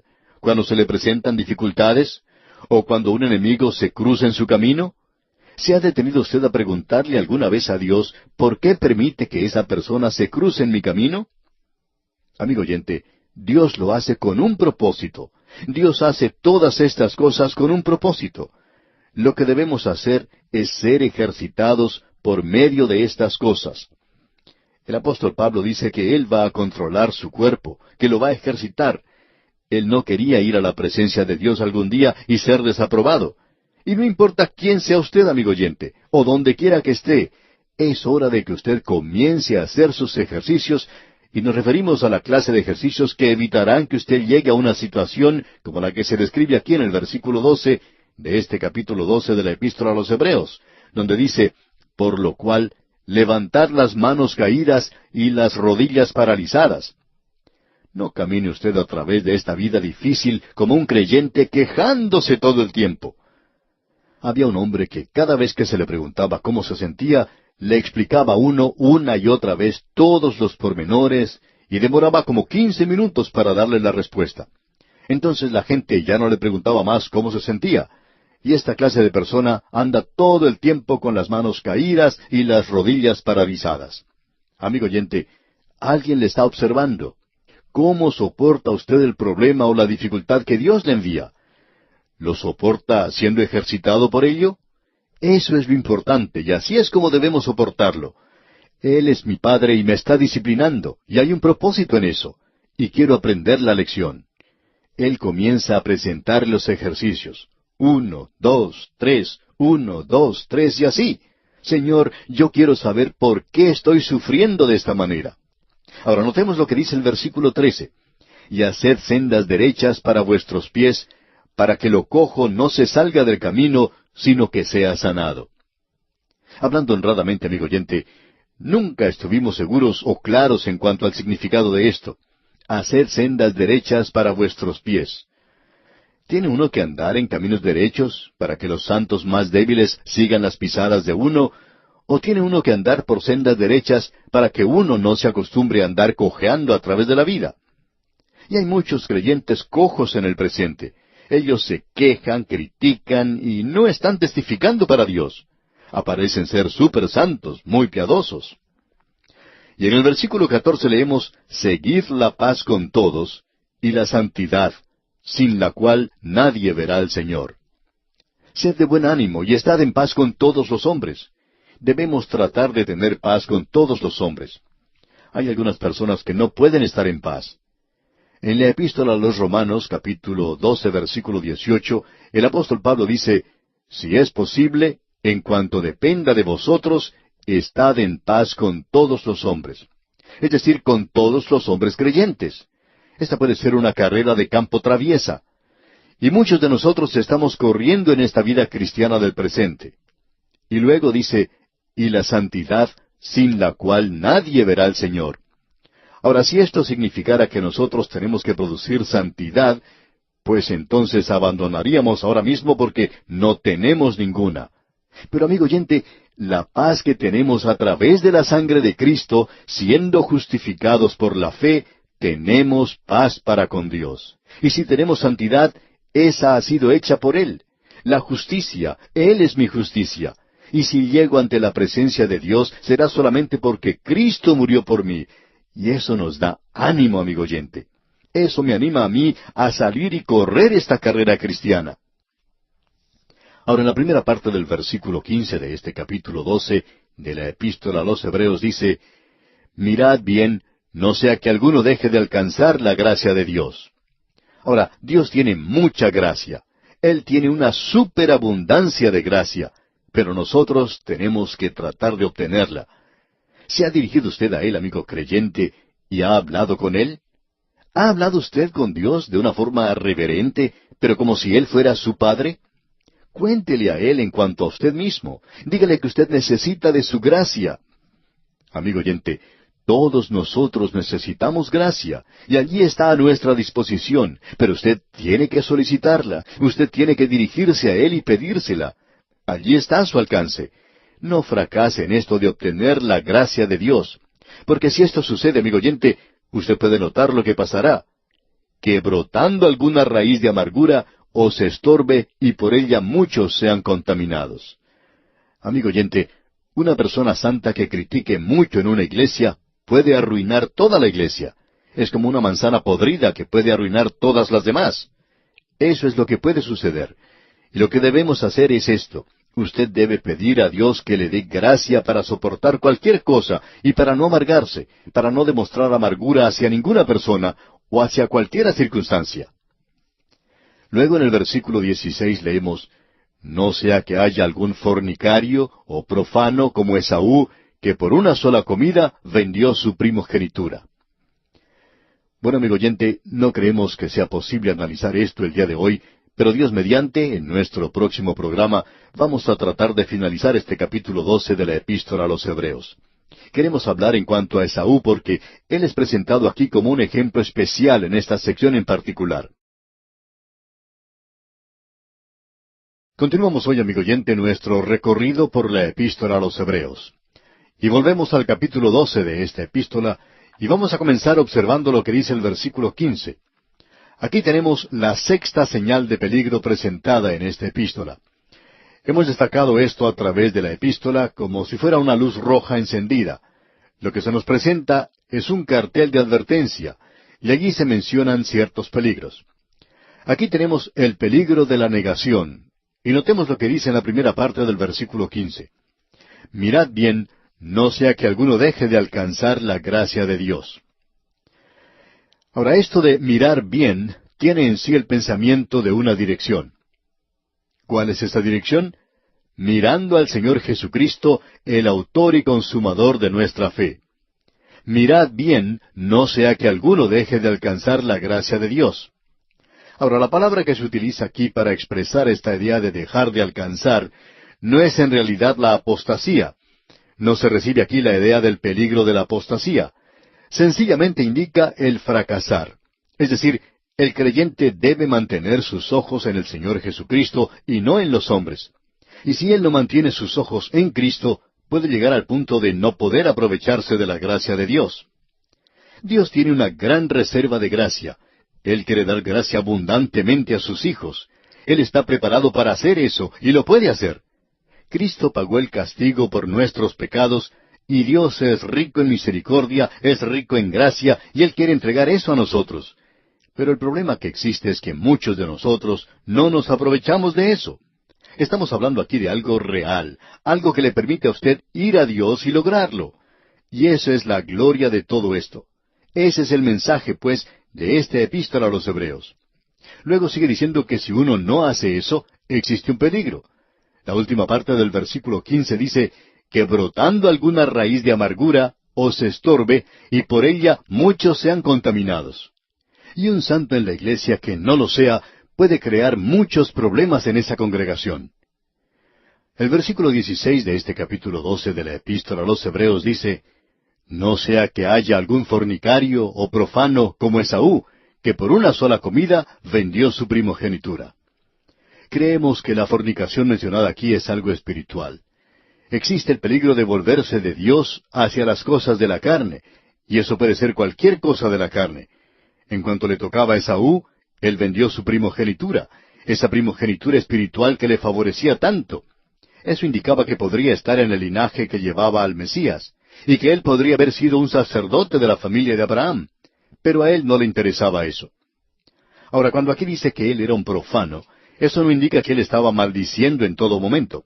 En realidad, eso no tiene ninguna referencia a ser profano en ese sentido. La palabra profano viene de dos palabras. Vanas, que indica templo, y pro, que indica a favor o en contra. Y aparentemente aquí indica contra, y quiere decir contra Dios. Indica que él es una persona impía. Esaú no vio ninguna necesidad de reconocer a Dios o de tener alguna relación con Él, o ningún sentido de responsabilidad. Así es que él despreció su primogenitura y él pensó que eso no tenía ningún valor. Estaba hasta dispuesto a cambiar eso por un plato de sopa. Hay muchas personas que han vendido su alma. Hay algunas que las vendieron por una botella de licor. Pensamos que eso es lo peor. Hay otros que nos imaginamos la venden hoy por las drogas. Algunos venden su alma por el sexo, otros por la deshonestidad. Y de eso es de lo que está hablando aquí. Existe un peligro porque, como hijo de Dios, usted o bien va hacia adelante o bien cae hacia atrás, como se nos dice aquí. Usted no se va a quedar siempre en el mismo lugar. Ahora, en el versículo 17 de este capítulo 12 de la epístola a los Hebreos dice, porque ya sabéis que aún después, deseando heredar la bendición, fue desechado, y no hubo oportunidad para el arrepentimiento, aunque la procuró con lágrimas. No conocemos ningún otro pasaje de las Escrituras que haya sido más malentendido que el que tenemos ante nosotros. Da la impresión de que este pobre Esaú quería arrepentirse y que Dios no aceptó su arrepentimiento. Bueno, debemos reconocer aquí que él está diciendo algo que es completamente diferente. Esaú despreció su primogenitura, pero luego él descubrió que con esa primogenitura iba una herencia, que él heredaría el doble de cualquier otro hijo de Abraham, y en eso estaba interesado Esaú. Era algo físico. Su arrepentimiento es demostrado por el derramamiento de lágrimas. Y cuando dice aquí, aunque la procuró con lágrimas, indica que él se lamentaba mucho. Creemos que lo podemos ilustrar de la siguiente manera. Cierto ladrón fue aprehendido, fue arrestado por la policía, y el ladrón comenzó a llorar y a decir que lo sentía mucho. Pero, amigo oyente, él no sentía mucho el ser un ladrón. Él sentía mucho el haber sido atrapado. Eso era lo que sucedía. Así es que Esaú no se estaba arrepintiendo porque él quisiera regresar a Dios y quisiera algo espiritual. No, amigo oyente, sino porque él había perdido algo. Por eso es que él lloraba, y este es el pensamiento de esta porción. Él está en realidad en contra de Dios. Veamos lo que dicen ahora los versículos 18 al 21 de este capítulo 12 de la Epístola a los Hebreos. porque no os habéis acercado al monte que se podía palpar y que ardía en fuego, a la oscuridad, a las tinieblas y a la tempestad, al sonido de la trompeta y a la voz que hablaba, la cual los que la oyeron rogaron que no se les hablase más, porque no podían soportar lo que se ordenaba. Si aún una bestia tocare el monte, será apedreada o pasada con dardo. Y tan terrible era lo que se veía, que Moisés dijo, estoy espantado y temblando. Hemos leído estos versículos juntos, porque aquí se está hablando en cuanto al monte Sinaí. Aquí él está hablando de cuando se le dio la ley a Moisés en el monte Sinaí. Él estaba hablando aquí del antiguo pacto. Lo que él está diciendo aquí, y pensamos que es algo bastante obvio, es sencillamente lo siguiente. Esta gente a la cual él estaba escribiendo, y debemos mantener eso siempre delante de nosotros, eran hebreos. Estos eran hebreos que se habían vuelto a Cristo, es decir, habían aceptado a Cristo. Nuevamente debemos recordar que en la iglesia primitiva, en el día de Pentecostés, esos 3,000 que fueron salvos no eran gentiles, eran judíos. Y la iglesia primitiva, por esos primeros años, hasta cuando Pablo y Bernabé y otros misioneros comenzaron a salir, era un 100% judío. Luego los gentiles comenzaron a salir, o sea, comenzaron a ser salvos. El escritor entonces está dirigiéndose a estos judíos. Muchos de esos judíos en Jerusalén, que se habían vuelto a Cristo, descubrieron que habían tenido grandes pérdidas. Ellos estaban acostumbrados a ir al templo. Ellos estaban acostumbrados a escuchar cuando se leía la ley. Pero ahora ellos han dejado eso. Ahora ya no pueden escuchar la ley, ni tampoco pueden ir al templo. Ya no forman parte de ese sistema. Y debemos decir que ellos se sentían como si se hubieran quedado por fuera. Y ahora se les dice, y creemos que el apóstol Pablo les está diciendo a ellos, ustedes vienen a un monte ahora que es diferente al monte Sinaí, y ustedes no quieren regresar a eso. El monte Sinaí fue un lugar donde se dio la ley, y donde 3,000 personas murieron. Usted puede leer eso allá en el capítulo 32 del libro de Éxodo, donde se presenta la ley. 3,000 personas murieron allí. En el día de Pentecostés, 3,000 personas fueron salvas. Ellos murieron al darse la ley. Ellos vivieron el día de Pentecostés por la predicación del Evangelio. El dar de la ley no es algo muy lindo. Hubo el sonido de la trompeta, hubo un terremoto, hubo truenos y relámpagos, y la gente estaba muy asustada. Ellos le dijeron a Moisés que él subiera. Y a la gente se le dijo que retrocediera y que no se acercara más. Queremos decir que algunos de ellos se acercaron demasiado. Y el apóstol Pablo dice, ustedes no quieren volver a ese sistema. Aún hoy hay personas que quieren regresar a ese sistema, y algunos hasta son gentiles. Y él dice aquí que nosotros hemos dejado ese sistema y nos hemos alejado de esto. Nos hemos apartado completamente de esto. En cierta ocasión, una dama se acercó para conversar con el pastor, y era una persona muy hermosa en muchas maneras. Pero el pastor pensaba que ella era una de esas mujercillas de las cuales habla el apóstol Pablo. Dice, estas siempre están aprendiendo y nunca pueden llegar al conocimiento de la verdad. Esta persona, pues, de la cual estamos hablando, pertenecía a una familia bastante adinerada. Ella iba a todas las fiestas y cócteles de la gente rica y compartía en sus pecados. Pero aún así, ella quería continuar asistiendo a las clases bíblicas. Y ella iba y estudiaba la Biblia, pero nunca llegó a ser miembro de una iglesia.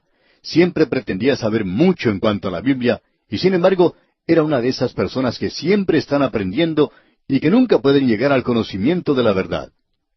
Bueno, en cierta ocasión, cuando el pastor predicó un mensaje en cuanto a la ley, y que nosotros no queremos estar bajo la ley, ella dijo, el acto de dar la ley es algo muy hermoso, ¿verdad? Y el pastor le tuvo que decir que el dar la ley no era algo hermoso, que no se podía apreciar nada hermoso en cuanto a eso. Leemos que fue una de las escenas más terribles presentadas en la Biblia. 3,000 personas murieron en ese día, y a la gente se le dijo que esa era una ley que nunca podría salvarles. Y Dios les dio a ellos ese sistema de los sacrificios. Ellos tenían que presentar un sacrificio, un animalito tenía que morir, porque la ley no los podía salvar, sino que en realidad los condenaba. Ahora aquí tenemos a personas en aquel día que estaban acostumbradas a ir al templo. Les gustaba pasar a través de esos ritos en ese lugar. Pero ahora ya no hay nada por lo cual ir allá. Ya no hay ceremonia ni sacrificio. Pero Él les está diciendo que ellos en realidad tienen algo. En el versículo 22 leemos, sino que os habéis acercado al monte de Sión, a la ciudad del Dios vivo, Jerusalén la celestial, a la compañía de muchos millares de ángeles. Ahora él está hablando a Israel. El monte Sión era el lugar de David. Él tenía un palacio en ese lugar. David fue sepultado allí. En realidad pensamos que sus huesos tienen que estar allí.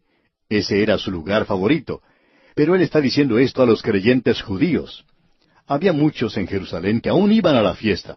Y él les dice, ellos no les permitirán a ustedes ir al monte Sión, pero ustedes tienen un monte Sión, la ciudad del Dios vivo, Jerusalén la celestial.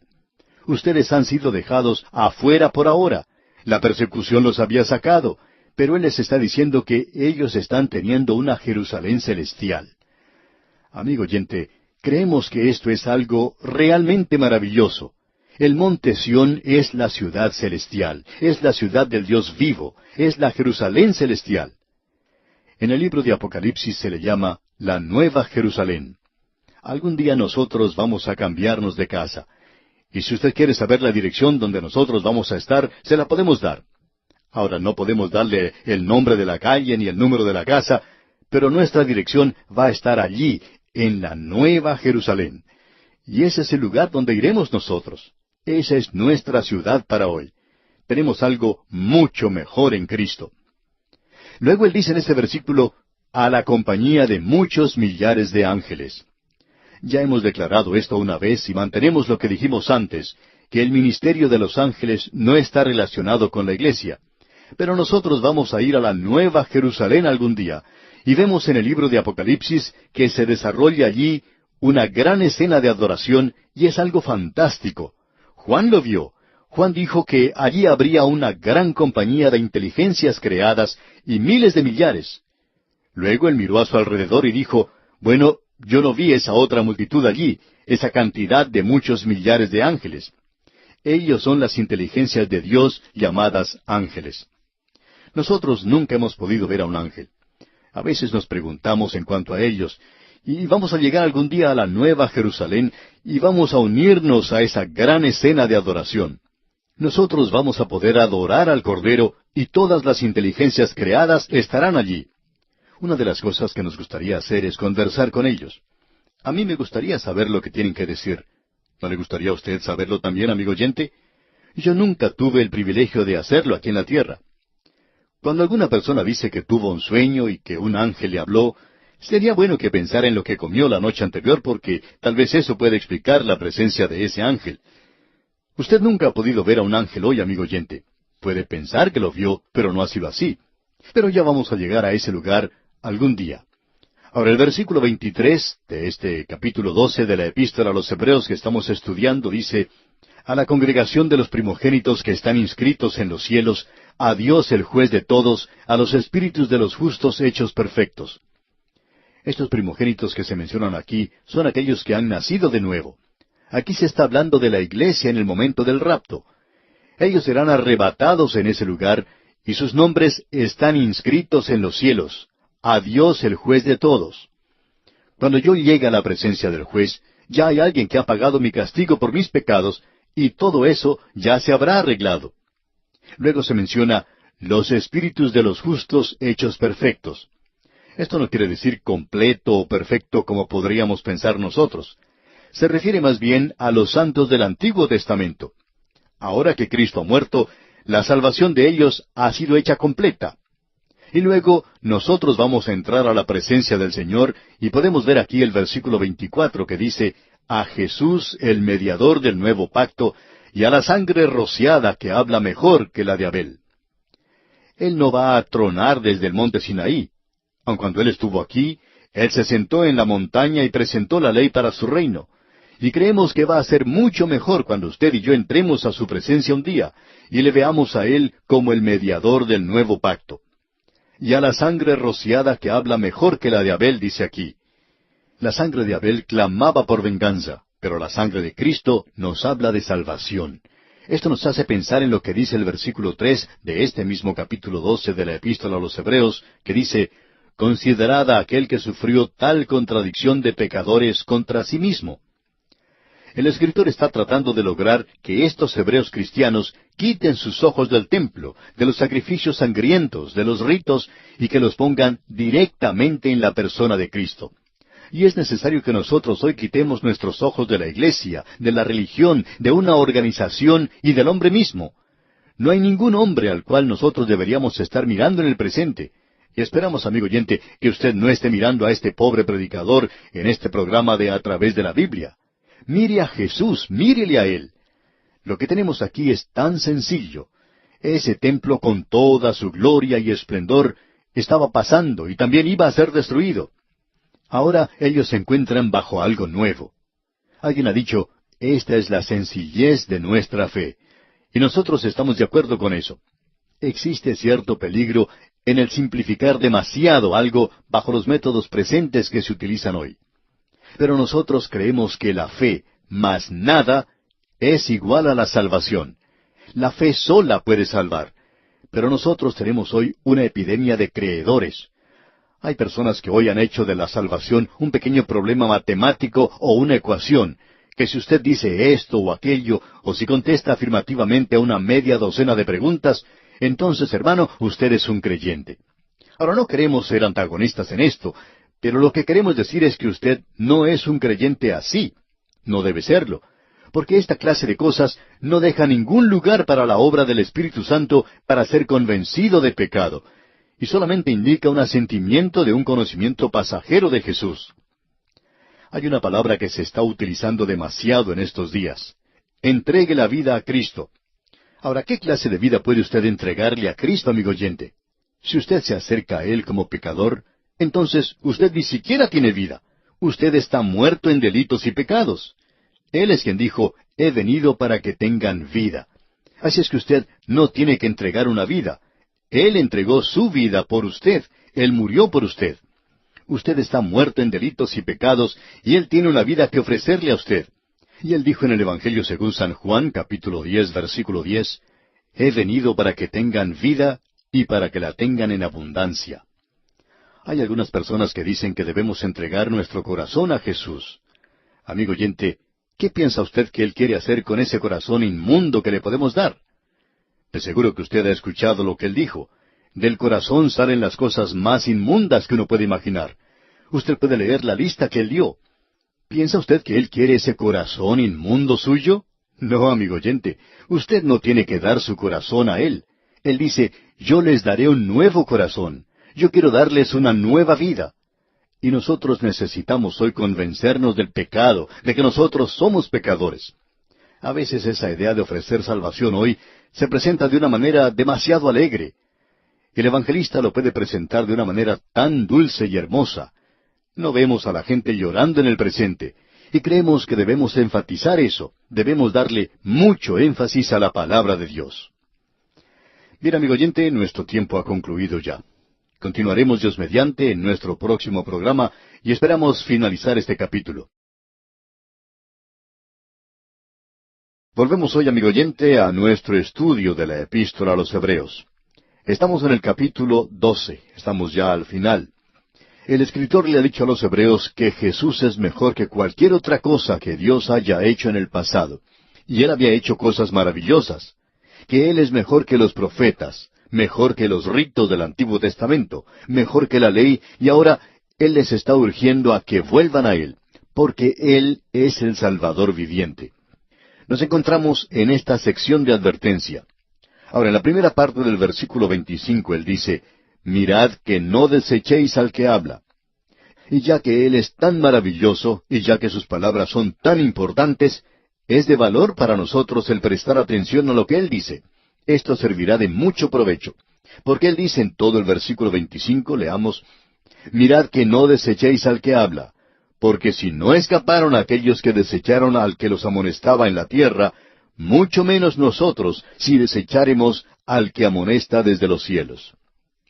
Si usted quiere ver lo que le sucede a la gente bajo la ley, puede ver lo que le pasa aún hoy a la nación de Israel. ¿Están viviendo en paz hoy? No, amigo oyente. Su historia ha sido una historia bastante triste por más de 2000 años. ¿Y por qué? Bueno, ellos le rechazaron. Ellos no quisieron escucharle cuando Él estuvo aquí. Ellos también rehusaron oír la ley. Y es por esto que Dios les ha juzgado. Por tanto, Este es un asunto bastante serio el no escuchar esta advertencia, porque el Señor Jesucristo mismo dijo que si alguno estaba dispuesto a hacer su voluntad, Él lo sabrá. Si usted hace su voluntad, entonces usted descubrirá si es cierto o no. Pero si usted rehúsa escucharle, entonces, ¿cómo va a poder escapar, como él dijo antes, si descuidamos una salvación tan grande? Ahora, en el versículo 26 de este capítulo 12 de la Epístola a los Hebreos leemos, la voz del cual conmovió entonces la tierra, pero ahora ha prometido, diciendo, aún una vez, y conmoveré no solamente la tierra, sino también el cielo. Usted recuerda que cuando se entregó la ley, hubo un terremoto. Cuando tuvo lugar la crucifixión del Señor Jesucristo, también hubo un terremoto. Dios dice que llegará el día cuando Él sacudirá todo. Cuando uno ve esos grandes edificios en nuestras ciudades, es mejor que los mire bien hoy, porque quizá no estén allí mañana. Dios dice aquí que Él va a conmover no solamente la tierra, sino también el cielo. ¿Y sabe usted por qué va a hacer eso? Dios va a sacudir, va a conmover todo, para hacerle saber a este universo que Él creó, que hay algunas cosas que no se pueden sacudir, y una de esas cosas es la fe viviente en Cristo Jesús. Él es la roca sobre la cual nosotros descansamos, y Él no puede ser conmovido o sacudido. Ese es el lugar más seguro hoy. Ese es el lugar al cual podemos acudir. Ese es el refugio que es seguro en el presente. Hay personas que tienen deseos de hacer de este mundo un lugar seguro. Nadie puede hacer de este mundo un lugar seguro. Las Naciones Unidas han tratado de hacerlo, pero nunca lo han logrado. Ahora ni siquiera uno puede caminar por las calles de nuestras ciudades sin peligro. No sabemos cuáles ni cómo son las calles por las cuales usted transita, amigo oyente, pero me parece que son muy similares a las calles que yo tengo que recorrer. Pero Él va a hacer que todo sea seguro y sin peligro algún día. Y para lograr eso, Él conmoverá todo. Ahora el versículo 27 dice, y esta frase, aún una vez, indica la remoción de las cosas movibles, como cosas hechas, para que queden las inconmovibles. Es decir, que nosotros debemos tener mucho cuidado dónde edificamos nuestra casa, si construimos sobre arena movediza o si estamos construyendo sobre Cristo, que es la roca sólida. Él va a sacudir todo, Él va a revelar aquí lo que es falso. Ahora el versículo 28 de este capítulo 12 de la Epístola a los Hebreos dice, así que, recibiendo nosotros un reino inconmovible, tengamos gratitud y mediante ella sirvamos a Dios, agradándole con temor y reverencia. Nos estamos dirigiendo hacia un reino celestial, amigo oyente, y si nos estamos dirigiendo hacia el reino celestial, entonces debemos reconocer que aquí debemos servir al Señor. Pero ¿cómo podemos servirle? Debemos servirle agradándole. ¿Y cómo podemos servirle agradándole? Con temor y reverencia. Amigo oyente, el cristianismo no es jugar a la iglesia, no es el asumir nada más una actitud un poco piadosa, es el vivir una relación verdadera y real con Jesucristo que nos afecta en nuestra vida, que transforma nuestras vidas y que le permite a uno tener una base sólida en la palabra de Dios. Ahora escuche aquí el versículo 29 que dice, porque nuestro Dios es fuego consumidor. Usted o puede aceptar esto o dejarlo pasar. Pero sucede que esto está en la palabra de Dios. Esta es una advertencia solemne que la gracia está a su alcance para que usted pueda servir a Dios. Pero usted no juega con esto, amigo oyente. No piense usted que puede jugar con Dios y salirse con la suya. En cierta ocasión un pastor visitó a un anciano que estaba muy enfermo. En realidad el hombre falleció de esa enfermedad. Al hablar con este hombre y presentarle el Evangelio, él escuchó muy cortésmente y luego dijo, Pastor, yo quisiera decirle ahora mismo que yo acepto a Cristo como Salvador y lo haré. Pero yo he hecho esto tantas veces, yo he jugado con Dios a través de los años, que ahora ni siquiera sé yo mismo si estoy siendo sincero o si no lo soy. Amigo oyente, no juegue usted con Dios. Puede llegar el día cuando usted ni siquiera llegue a saber cuál es su posición con Él. Amigo oyente, nuestro Dios es fuego consumidor, pero Él es también un Salvador glorioso, maravilloso. Y con esto llegamos al capítulo 13, el último capítulo de esta epístola a los Hebreos.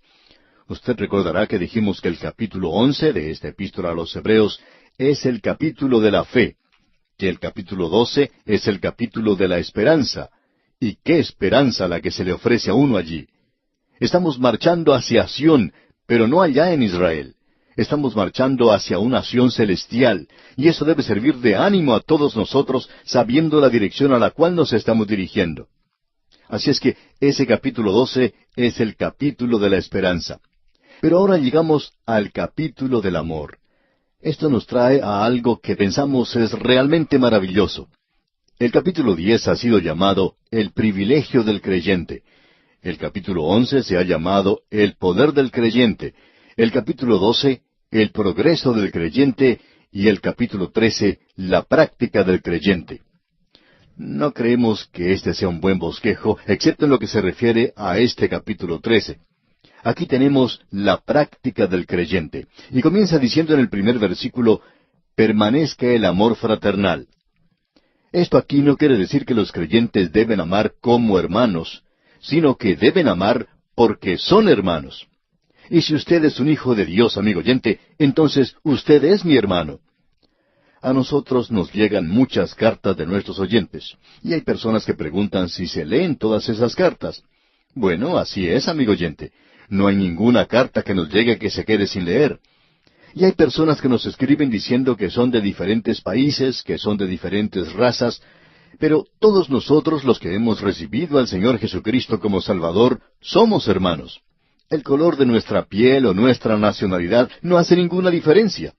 Si usted es un hijo de Dios, Él le ha dado un nuevo corazón. Él le ha lavado a usted dejándolo tan blanco como la nieve. Amigo oyente, hay muchas personas de piel blanca hoy que necesitan ser lavadas y quedar blancas como la nieve. Así es que, si usted ha recibido a Cristo, amigo oyente, usted es mi hermano, usted es mi hermana. Todos estamos en la misma familia, le guste a usted o no le guste. Quizá a usted no le guste estar en mi familia, pero usted es parte de mi familia y nosotros tenemos que amarnos unos a otros. Ahora nosotros podemos ilustrar esto como un triángulo que representa la vida cristiana. En la parte superior colocamos a Dios. A un lado se coloca usted mismo y en el otro lado podemos colocar a los demás. Y así tenemos la fe y el amor hacia Dios y el amor hacia los demás. Así es como lo manifestamos. Permanezca el amor fraternal. Luego en el versículo 2 dice, no os olvidéis de la hospitalidad, porque por ella algunos, sin saberlo, hospedaron ángeles. Ha habido aquellos que hospedaron ángeles sin saberlo, y creemos que ya conocemos a algunos de ellos por medio de las Escrituras. Usted recuerda que Abraham tuvo esa experiencia de hospedar ángeles sin saberlo. Jacob hizo eso también. Él no los hospedó muy bien, ya que estaba bastante ocupado luchando con el ángel esa noche. Y usted recuerda que un ángel también le apareció a José. Así es que muchos hospedaron ángeles sin saberlo. Ahora debemos tener cuidado. Nuestro amor debe ser ejercitado con juicio. Pero también debemos recordar y reconocer que hay muchas personas a nuestro alrededor a los cuales podemos servirles de ayuda. Podemos extender nuestro amor hacia ellos y podemos llegar a conocer a personas maravillosas de esa manera. Ahora, en la primera parte del versículo 3 leemos, acordaos de los presos como si estuvierais presos juntamente con ellos. El apóstol Pablo estaba preso, así es que él sabía mucho de eso. Recordemos a aquellos que necesitan y que están pasando por problemas. Demostremos amor a aquellos que tienen necesidad. Amigo oyente, la iglesia es el cuerpo. Cuando un miembro sufre, todos sufren. Y debemos demostrar amor hacia aquellos que están en necesidad. El versículo 3 completo dice entonces, acordaos de los presos como si estuvierais presos juntamente con ellos, y de los maltratados como que también vosotros mismos estáis en el cuerpo. Todos nosotros estamos en el cuerpo de creyentes. Y yo tuve la oportunidad de comprobar eso por mí mismo. A veces no nos damos cuenta de que hay personas creyentes tan maravillosas a nuestro alrededor. En cierta ocasión, hace ya varios años, estuve recluido en una clínica bastante enfermo. Esta era una clínica cristiana y junto a ella había una iglesia donde se predicaba la palabra de Dios. En cada una de las habitaciones de la clínica había un parlante que estaba conectado al sistema de amplificación de la iglesia.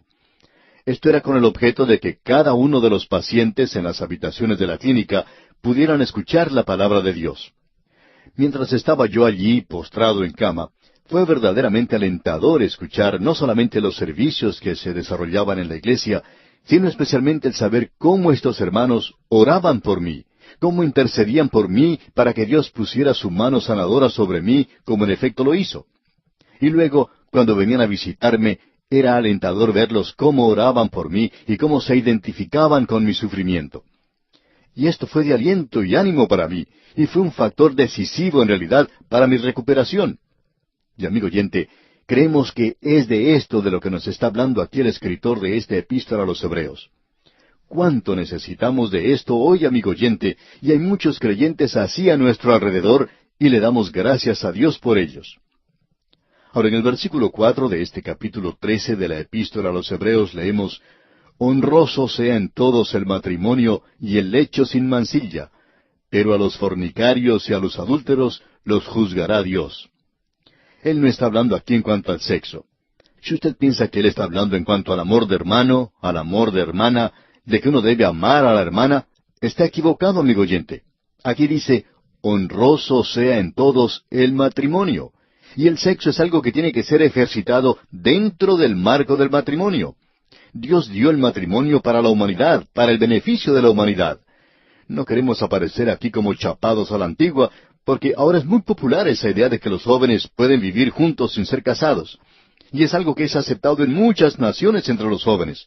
Pero amigo oyente, usted joven que nos escucha, usted tendrá que pagar por eso, si usted está tratando de vivir fuera de los lazos del matrimonio, porque el hogar es el centro mismo de la estructura social y es el mismo centro de la iglesia. Honroso sea en todos el matrimonio y el lecho sin mancilla. Ese es el mismo centro de la estructura social. No hay nada malo con el sexo, excepto que hoy en día se está enseñando demasiado. Las estadísticas demuestran que enfermedades venéreas tales como el SIDA se están diseminando a pasos agigantados. Desde Londres se informa que allí se está tratando de reducir la enseñanza del sexo porque eso ha llevado a que se cometan violaciones en la misma escuela. Amigo oyente, yo no sé en cuanto a usted, pero cuando yo estaba creciendo en la escuela, era bastante ignorante en cuanto a esto al principio, y por supuesto que aprendí mucho y muy rápido.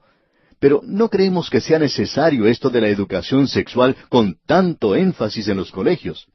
Y según el informe proveniente de Londres que mencionábamos, eso es responsable por una epidemia de enfermedades venéreas, destacando entre ellas el SIDA. Dios no puede ser burlado, amigo oyente. Cualquier cosa que el hombre sembrare, eso cosechará.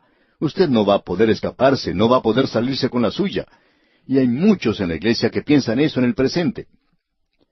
Y el versículo 4 dice: «Honroso sea en todos el matrimonio y el lecho sin mancilla, pero a los fornicarios y a los adúlteros los juzgará Dios». Usted no puede escapar de su juicio, amigo oyente. Ahora, en el versículo 5 de este capítulo 13 de la epístola a los Hebreos leemos: «Sean vuestras costumbres sin avaricia, contentos con lo que tenéis ahora, porque Él dijo: no te desampararé, ni te dejaré». Es maravilloso que Él pueda decir eso, amigo oyente. Ese es el resultado de la fe en la palabra de Dios. Le lleva a uno al lugar en donde usted sabe que Él nunca lo dejará, ni le desamparará. Yo creo que hay amigos míos que me pueden dejar en el presente, y también que algunos parientes me pueden hacer eso. Pero el Señor Jesucristo, amigo oyente, nunca me dejará. Es maravilloso el tenerle a Él de nuestro lado, y creemos que Él en realidad está de parte nuestra. Y el versículo 6 confirma esta aseveración al decir: «De manera que podemos decir confiadamente: el Señor es mi ayudador, no temeré lo que me pueda hacer el hombre». Estos creyentes judíos en Jerusalén y en Samaria tendrían que enfrentar en los años siguientes crueles castigos. Ellos iban a enfrentarse a grandes pruebas, y aquellos que eran creyentes recordaban que Dios no los iba a olvidar. Ellos podían decir, a pesar de lo que ocurría: «El Señor es mi ayudador, no temeré lo que me pueda hacer el hombre». Y en el versículo 7 leemos: «Acordaos de vuestros pastores que os hablaron la palabra de Dios. Considerad cuál haya sido el resultado de su conducta, e imitad su fe». Es interesante notar que durante la guerra de Vietnam, mucha gente de tendencia radical fue a ese país a hablar en favor de los prisioneros de guerra. encabezaron actividades de protesta y todo eso, y luego los prisioneros de guerra fueron liberados. Pero, ¿ha visto usted alguna de estas personas que tanto trabajaban antes demostrar algún interés ahora en los prisioneros de guerra? ¿Y sabe por qué? Porque muchos de ellos regresaron. O sea, muchos de los prisioneros de guerra regresaron y dijeron que no fue una estrella de cine o alguna persona importante la que les había ayudado a salir. Fue el Señor Jesucristo, y muchos de ellos habían vuelto al Señor Jesucristo. Es interesante notar que los órganos informativos y la televisión no mencionaron eso. No les gustaba. No les gustaba hablar en cuanto a los prisioneros de guerra. Y es interesante notar cómo ellos se olvidaron de esta gente, porque muchos de ellos se habían vuelto hacia el Señor Jesús. Amigo oyente, Él nunca los dejó. Él permaneció con ellos. Y no creemos que los haya dejado en momentos difíciles. No creemos que los radicales puedan ayudar mucho. No creemos que los partidos políticos puedan ayudar mucho. Uno se cansa de escucharlos y es mejor escuchar al Señor Jesucristo. Él dice, no te desampararé ni te dejaré. Notemos otra vez lo que dice este versículo 7 del capítulo 13 de la Epístola a los Hebreos. Acordaos de vuestros pastores que os hablaron la palabra de Dios. Considerad cuál haya sido el resultado de su conducta e imitad su fe. No vamos a hablar de esto hoy porque queremos finalizar este programa hoy leyendo nuestro próximo versículo. Hablaremos de esto en nuestro próximo programa, Dios mediante. Pero el versículo 8 dice, Jesucristo es el mismo ayer y hoy y por los siglos. Lo único que deseamos decir ahora es que solo hay una palabra, Jesucristo. Y deseamos decir esto, amigo oyente, no ocurren accidentes en la palabra de Dios. Ninguna palabra se usa descuidadamente. Jesús era su nombre humano. Cristo era su título.